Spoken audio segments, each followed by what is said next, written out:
আর 1.5 বছরে প্রথমবার এলাম, এবং সেটাও খানিকটা বাধ্য হয়ে। সত্যি ওদের আজকে কিছু করার ছিল না, কোনো একজনকে বলেছিল তিনি আসতে পারবেন না, লাস্ট মোমেন্টে জানিয়েছেন এরকম সময়।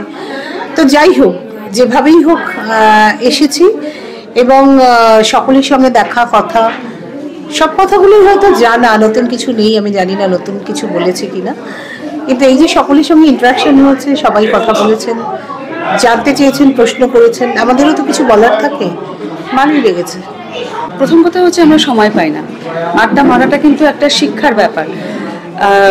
ছোটবেলা থেকে সত্যি আমরা নানা রকম দেখে এসেছি যে বাবারা আড্ডা মারতো, কাকারা আড্ডা মারতো, সেখান থেকে অনেক পলিটিক্যাল নানা রকম কথা জানা যেত, অনেক কিছু সাহিত্য চর্চা হতো, অনেক কিছু হতো। এখানে যে ধরনের আড্ডাটা হয়, নোয়ার আড্ডা, শুধু তো সাহিত্যের মধ্যে নয়, মানে সমস্ত, মানে এর ব্যাপ্তি এতটা বেশি।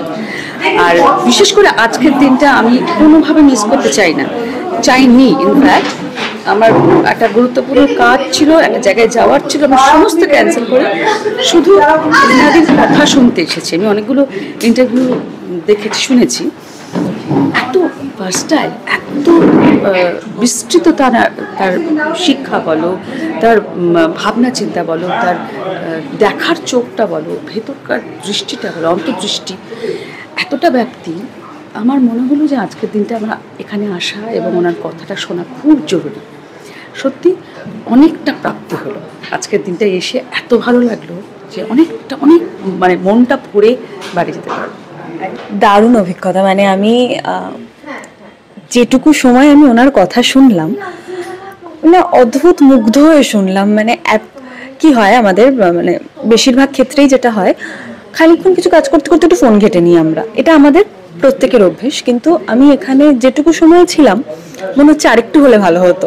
এত কিছু জানলাম, এত কিছু শিখলাম, এবং সত্যি শেখার তো কোনো শেষ নেই। কিন্তু আজকে এসে আমার মনে হলো যে বহু কিছু জানার আছে, বহু কিছু শেখার আছে। এবং প্রথমবার দিদির সাথে প্রথম সামনাসামনি দেখা হলো এবং এতটা কথা শোনার সুযোগ পেলাম, দুর্দান্ত অভিজ্ঞতা, খুব ভালো লাগলো। এবং কি করে যে এতটা সময় কেটে গেল, এবং এতটা সময় যে কি করে অল্প সময় হয়ে গেল, অদ্ভুত একটা বিষয়। আমি নিজেই এখন ভাবছি যে এতক্ষণ পরে আমি ফোনটা দেখলাম, ফোনটা সাইলেন্ট ছিল, আমার একবার মনেও হয়নি যে একটু বাইরে যাই, একটু ফোন দেখি বা একটু চা খাই। আমি খুব চা খেতে ভালোবাসি, তো কিছুই মনে হয়নি। মানে আমি মন্ত্রমুগ্ধের মতো কথাগুলো শুনছিলাম। আর আমার এখনো পর্যন্ত মনে হচ্ছে যে সময়ের জন্য শেষ করে দিতে হলো। এখনো পর্যন্ত মনে হচ্ছে যে আরো অনেকটা সময় ধরে চললে ভালো হতো। কিন্তু বহু বছরের সম্পর্ক, এই কথাগুলো জিজ্ঞেস করার ইচ্ছে থাকলেও কখনো সরাসরি জিজ্ঞেস করতে পারিনি, কেননা পরিস্থিতি, মানে স্থান কাল পাত্র বলে একটা ব্যাপার থাকে। তো যখন যে পরিবেশে দেখা হয়েছে, যে কথা আমরা বলেছি, তার মধ্যেই স্ট্রেট প্রশ্নগুলো আসে না। তো আজকে যেহেতু এটা কথোপকথন এবং প্রশ্নোত্তরেরই আসর, আজ সেটা সুযোগ পেয়েছি, যতটুকু পরিসর অল্প, মানে সময়টা কম, তার মধ্যে যতটুকু করা যায় আর কি। কথা বলার লোক কমে গেছে আমার মনে হয় না, কথা শোনার লোক বরং বেশি কমেছে, আর কথা বোঝার লোক আরো বেশি কমেছে। কেননা আজকে ট্রেন্ড হচ্ছে শুধু বলে যাও, আমি আমি আমি এই, আমি ওই, আমি সেই, আমি এই করি, আমি ওই করি, আমার এই ছবি, আমাকে এখানে এরকম দেখতে লাগে, ওখানে এরকম দেখতে লাগে, আমার এই অ্যাঙ্গেলেই, আমাকে এই পোশাক পরলে, এই এত আমি আমি আমি আমির মধ্যে ন্যাচারালি বলার স্বভাবটা অনেক বেড়ে গেছে। কিন্তু শোনা এবং বোঝা, এই দুটো মানুষের জীবনে অনেক বেশি জরুরি দেন বলা। সেটা বোধহয় আজকে লীনাদিও একবার বললেন যে অন্য কেউ বললে সুবিধে হয়, কথা বলার দায়িত্বটা অন্য কেউ নিয়ে নিলে আমার অবজারভেশনের সুবিধা হয়। বিশেষ করে অভিনেতাদের তো আমার মনে হয় এটা ভীষণ জরুরি, যে যত কম বলা যায়, যত বেশি দেখা যায়, সেটা আমাদের জন্য ভীষণ জরুরি। Thank you very much. লীনাদি, মানে এখানে কাজ করি বলে বলছি না, যদি কখনো কোনো সমস্যাও হয়, যে আলোচনা, সেটা অভিনয় সংক্রান্ত হোক বা জীবনে চলার পথে অনেক সময় অনেক সিদ্ধান্ত নিতে বা অনেক বোঝাপড়ার সামিল হতে অনেক সময় আমাদেরও একটু পদস্খলন হয়ে যায় বা ভুল সিদ্ধান্ত নিয়ে ফেলি।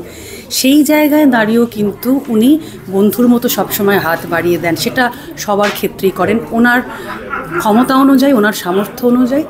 এবং অভিনয়ের ক্ষেত্রে বারবার দেখেছি যে এমনভাবে স্ক্রিপ্টটা আসে সেক্ষেত্রে আমার অভিনয়ের কাজটা অনেক বেশি সহজ হয়ে যায়। অনেক সময় হয় না যে একটুখানি দ্বন্দ্ব থাকে যে আমি ঠিকমতো পোর্ট্রে করতে পারছি কি না, আমি চরিত্রটার প্রতি জাস্টিস করতে পারছি কি না। সেই সব ক্ষেত্রেও দেখেছি যে এমনভাবে উনি সাজিয়ে ফেলেন যেটা ধরতে হয়তো সুবিধে হয় বা ধরতে অসুবিধে হলেও ওটার মধ্যে ঢোকার জন্য ওনার একটা হেল্প থাকে। এবং সবসময় সহৃদয় একজন মা, বন্ধু, বান্ধবী, মানে দিদি, কি বলবো আর কি, সব জায়গায় কিন্তু উনি সেইভাবে গাইড করেন। তাই আজ যে কথাগুলো উনি বলছেন এটাই তো স্বাভাবিক, মানে ওনার মতো মানুষের কাছ থেকে তো এই কথাগুলি আমরা শুনবো। কিন্তু প্রচণ্ড জানার ইচ্ছে থাকে, আজকেও অনেকেই প্রশ্ন তুললেন বটে, কিন্তু ঠিক সদুত্তর আমরা বোধহয় কেউ পেলাম না যে ওনার কাছে ম্যাজিকটা কী করে থাকে, কী করে উনি এত বড় একটা পরিবার, এতগুলো মানুষ যার ওপর ডিপেন্ড করেন, ওনার লেখার ওপর মানে ভক্তি তো ডেফিনেটলি অনেক মানুষের রয়েছে। উপন্যাসের জন্য ওনাকে বারবার মানুষরা বলছে যে আরও যাতে উনি লেখেন, তো উনি কী করে এতটা সামলান সেটা আজ অবধি জানতে পারেনি। কিন্তু উনি এরকমই একজন মহিষী বলেই বোধহয় ওনাকে দেখে শেখার জানার ইচ্ছেটা আছে এবং আগামী দিনেও থাকবে। ওনার ভালো এবং সুস্থতা কামনা করবো সবসময়। আমি না খুব একটা নতুনভাবে, মানে আমি দিদির সব সময় দিদির সঙ্গে আমি 2010 সাল থেকে রয়েছি এবং আমি বাইরে কাজ, তোমরা হয়তো যারা জানো তারা জানো যে আমি বাইরে কাজ খুব বেশি করি তা নয়, আমি খুব চেষ্টা করি দিদির সঙ্গেই কাজ করতে, কারণ দিদির লেখার ভেতরের গভীর অর্থ সেটাকে আমি যার জন্য কোনো শব্দও পাল্টাই না। উনি যে ডায়লগ লিখে দেন আমার সবসময় মনে হয় উনি কোনো একটা কারণে লিখেছেন এবং সেই ডায়লগটাই বলার চেষ্টা করি আমি সবসময়। ফলে দিদির সঙ্গে কাজ করতে সবসময় আমি স্বচ্ছন্দ বোধ করি।